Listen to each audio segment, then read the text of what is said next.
was fine.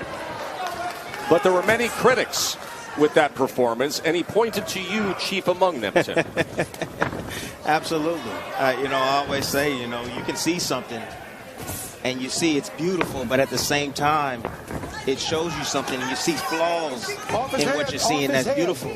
That's all I'm saying. I'm not saying that Jarrett doesn't have the goods, because he does. I just feel that he needs a little bit more seasoning, and Top Rank believes that too, because that's why he's in the ring tonight against Rudenko.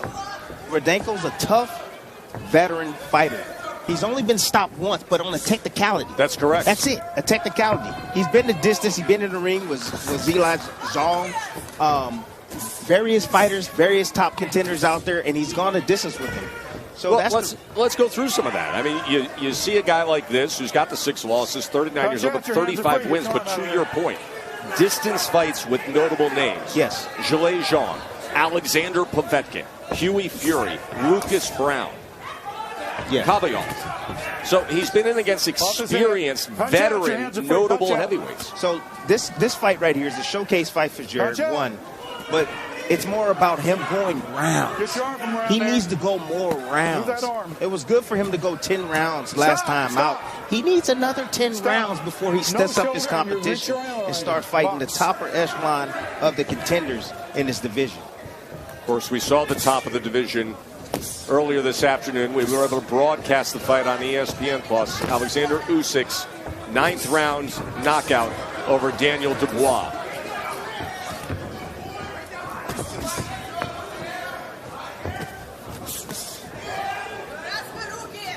Jarrett showing angles and going to the body with a right hand. Look at them angles. That's something new. We haven't sure seen. Is. Have not seen that work, and you saw it early on here a couple times in round number 1. Get off his head. And see, that's what this is about. It's about him showcasing his full arsenal tonight. Against a guy that's tough, rugged, a guy that's going to bring it to him. He's going to have plenty of opportunities to land. But I don't know if he's going to hurt Rudenko. We're going to see. Rudenko, a durable guy, that's been proven. Look at him hanging around the back of Jared Anderson's head. Around behind his head. Box. That's the second time that Gary Ritter, veteran referee, has had to warn him. Good body work from Anderson. Nice roll right there from Jared. Showing good head movement now. Back to the jab. Steady work from Anderson. Able to block that left hand from Rudenko.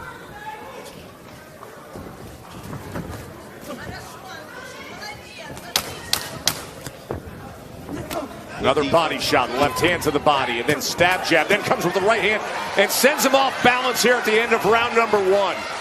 A big deal out of turning around in 56 days. These guys used to fight 3 times a month. I understand that. I mean, we make a big deal out of it because it's a rarity in today's boxing. Guys don't fight enough. They don't fight often enough. You get the top fighters, you see them once, maybe twice a year. You got to think about it. Usyk just fought, and he fought a year ago. Literally a year ago. So it's good to see Jarrett wanting to stay active. And when I asked him in the fight arena, he said, Tim, I need money. That's what I want. I need money. That's the reason why I'm back so soon. And he said, you know what? After this fight, I'll be back in November or December. That's exactly the way it should be for somebody like Jared Anderson at his age, with his skill set, being the prospect fringe contender he is at 23 years old. Heck, full contender now. And you think about, hey, I want money. I want to make money. 23 years old in a division that's filled with veterans who aren't going to be there forever when you look at the top of the heavyweight division right now and you see across the ages of the top guys. Right hand trying to wrap around that guard from Rudenko. Anderson goes underneath and fires back. Was able to land to the body in the mix there. Rudenko tying up on the inside. Tonight, this fight is all about, can Jarrett do something that all these other heavyweights, named heavyweights out there that you mentioned, Tess, can he stop Rudenko? Rudenko's only been knocked down once. He's only lost by stoppage once, but to your point, a technicality. That stoppage 2 fights ago is really a disqualification for excessive holding and non-competitiveness. So only once in 6 career losses, but never a clean stoppage, never a knockout or TKO in that fashion. Off his head. It'll be seen if Jarrett can open him up. Can he crack the code? No one has been able to. All the guys you mentioned.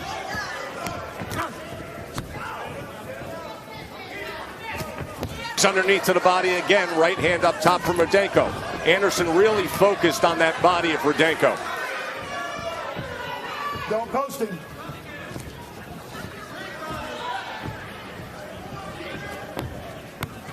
See, this fight's going to be a matter of Jared not getting bored in there. It's too easy. He said to us yesterday there were moments against Charles Martin he got bored. Yeah. And it's all about having supreme focus.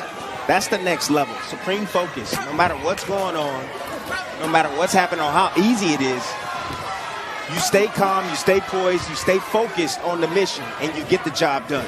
That's what you see from the best. There's some solid body shots coming in from the undefeated Ohio native Jared Anderson.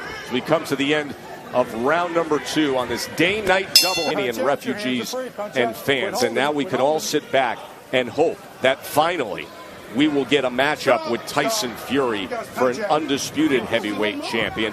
The promoter of Alexander Usyk, Alexander Krasiuk, he said he feels his boxer has an obligation to the sport, to the fans, to finalize a deal with Tyson Fury. I agree, 1,000%. That's the only fight that I want to see next for either guy once Fury takes care of what he needs to take care of against Francis Ngannou. Round number 3 here of our heavyweight main event. Jared Anderson in control early against Rudenko. Bernardo. Yeah, just spoke with Derry Riley and had a nice exchange with Jared Anderson. He said, just keep doing what you're doing. Stick to that jab. Keep digging to the body. Looked at him and said, I got you, coach. He's landed 40% of his jabs to that point, Bernardo, and he's already landed, and we're only a minute into round 3, 27 body connects. And you're seeing Jared now when he's pulling, you're seeing him raise his left hand up, and he's taking the right hand on the glove. As opposed in the past, you see him pull straight back and his hands are not in place. So that's an adjustment by him and his team. Now he's fighting from the southpaw stance. That's the thing. He's ambidextrous. He's actually left-handed, believe it or not. Fights well from the southpaw stance as well as the orthodox stance. Yeah, he is naturally left-handed, but traditionally fights orthodox. But here he is as a southpaw. And he goes with a left hand to the body from that southpaw stance.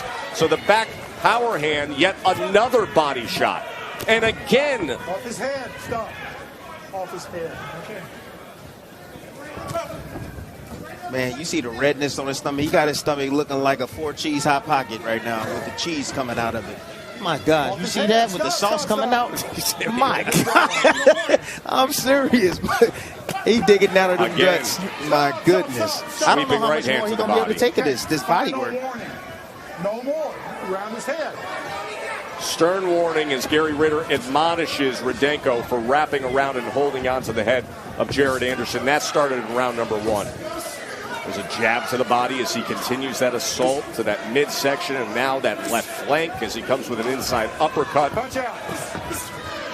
See, Tess, this is what I expected. Again, the challenge is for Jared is to stop Rudenko. That's it. He's going to hit him. Rudenko's going to be right there in front of him. It's how much more he can take, or if he can get the referee or his corner to stop that. 5 more body punches from Jared Anderson, and again, and again, and again. Anderson just piecing together a masterpiece going down to the body of Rudenko. Tim, coming into this fight, 30% of Anderson's landed punches are body shots. So far tonight, it's 58%. 58% of his landed punches are body shots. He has 42 body punch connects as we start round number 4.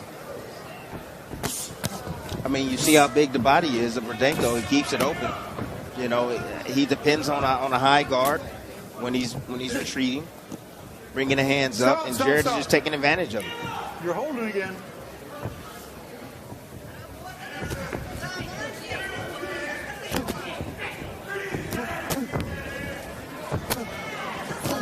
But it says a lot about Jared's IQ.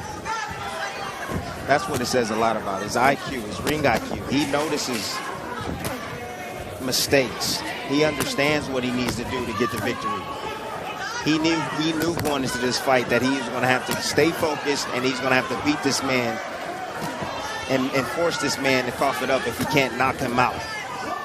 Very consistent tonight early on. Very focused and consistent.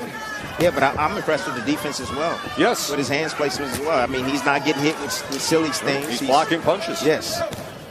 So you know he's been working in the gym on his defense.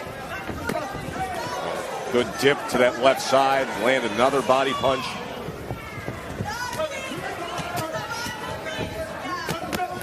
Two-punch combination to the belt line again. Digs with the left hand to the body. And now a combination from the southpaw stance with a split the guard back left hand.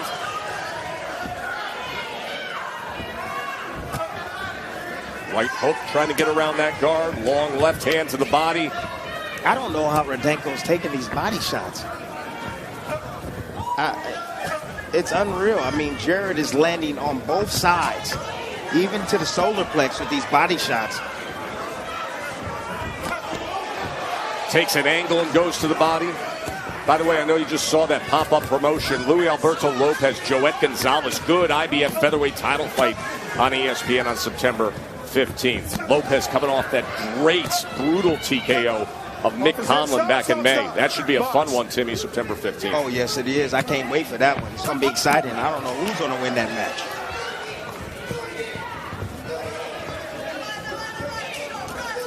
Another big round for Jared Anderson, banked early on. More damage done to that body of Rudenko.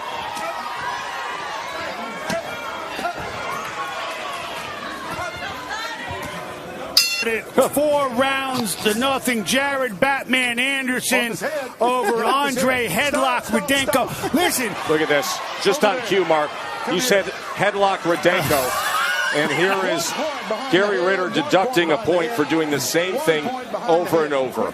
You know, Rudenko's not such a bad fighter. I think he's shown us a lot more tonight than the guy who was supposed to fight last time, Jared Kasabutsky. But he ain't a bad fighter, but he's a great grappler.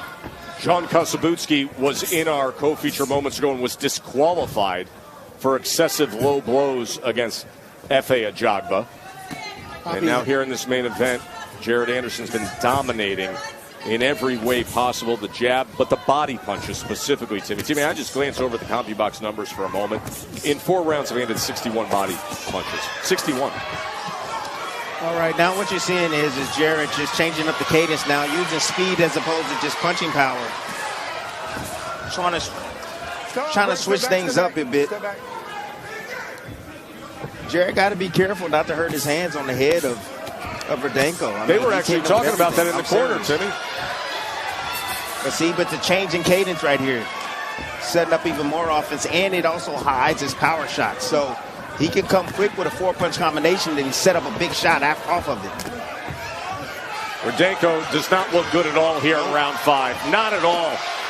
Look at this attack to the head. Anderson all over him. Headshot after headshot. Rudenko's not firing back, just covering up. Split the guard with a left hand. More power shots. Then he goes to the body in the mix of it. This is a brutal beating that Jared Anderson's put